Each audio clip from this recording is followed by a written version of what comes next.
God ஒரு குட்டி story பார்க்கலாமா? இந்த பெரிய வானத்துல, அதுவும் நைட் டைம் ஆனாலே டார்க்னஸ் நிறைந்த அந்த வானத்துல கண்கள் ஏறெடுத்து நம்ம பார்க்கும்போது நம்மளுக்கு தெரியுறது குட்டி குட்டி ஸ்டார்ஸ்லாம் ஷைன் ஆகுறது. நட்சத்திரங்கள், நட்சத்திரத்தை எல்லாருமே பார்க்க முடியும். இருட்டான வேலையிலையும் அது நல்லா பிரைட்டா தெரியும்ல.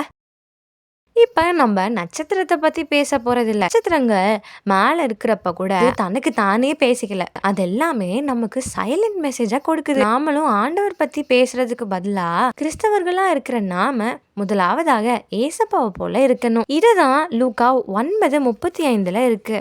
இவர் என்னுடைய நேசகுமாரன், இவருக்கு செவி கொடுங்கள் என்று மேகத்திலிருந்து ஒரு சத்தம் உண்டாயிற்று.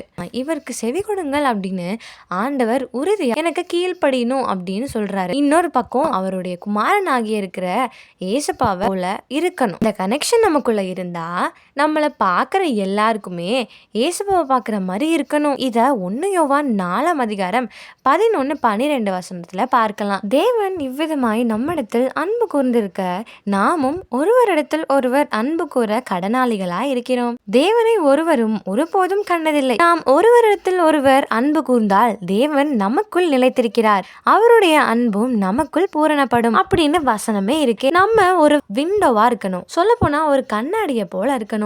நம்மளை பார்க்குறவங்க எல்லாருமே ஆண்டவரை பார்த்த மாதிரி அவங்களுக்கு தோணணும். நம்மளுடைய பிஹேவியரை பார்த்தவங்க எல்லாருக்குமே ஆண்டவரை பார்த்த மாதிரியே இருக்கணும்.